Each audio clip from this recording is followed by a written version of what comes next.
नमस्कार दर्शक बंधु न्यूज सीट को स्वागत करुच्ची मो सिद्धार्थ। दर्शक बंधु कृत्रिम बुद्धिमत्ता बा आर्टिफिशियल इंटेलिजेंस को नहीं न्यूज सीटर एक स्वतंत्र उपस्थापन। आज विषय हूँ आर्टिफिशियल इतिहास केमिति आरंभ है कृत्रिम बुद्धिमत्ता।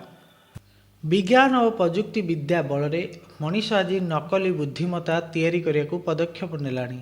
मनीष भी आर्टिफिशियल इंटेलिजेंस बा कृत्रिम बुद्धिमत्ता प्रस्तुत करिबारे सफल होइछि। कंप्यूटर सिस्टम बा मेसिन को एभली भावे तैयारी करा जाइछि जे मनीष करुथिबा कार्य को से सहजरे करि परिबो।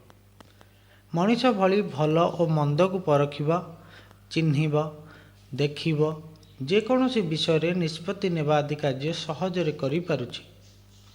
मानव रहित विमान बा मानव रहित गाड़ी चलाइबा मध्य संभव हेलानी।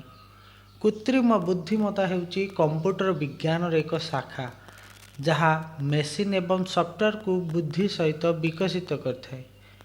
1955 मसीह जॉन मैकार्थी एहाकू आर्टिफिशियल इंटेलिजेंस भाव नामकरण करथिले।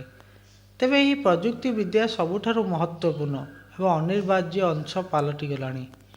कृत्रिम बुद्धिमत्तार उपयोग करी अर्थ, स्वास्थ्य, कृषि, शिक्षा, सेना बाहिनी आदि विभिन्न क्षेत्र में प्रयोग करा जाउछि। एक रिपोर्ट अनुसार भारत में एआई रो उपयोग 40% वृद्धि पाई। कोरोनार महामारी प्रकोप विश्वर सबु राष्ट्र ठारू यह अधिक। तेबे कृत्रिम बुद्धिमत्तार अनेक सकारात्मक और नकारात्मक दिग रही। यार अत्यधिक व्यवहार मनुष्य समाज पर कुप्रभाव पकाए बोली चर्चा होउछि। तो दर्शक बंधु ये तो थिला आर्टिफिशियल इंटेलिजेंस इतिहास।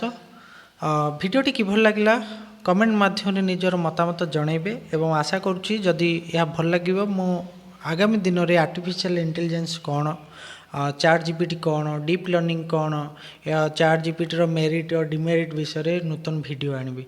तो दर्शक बंधु आज रोची नमस्कार।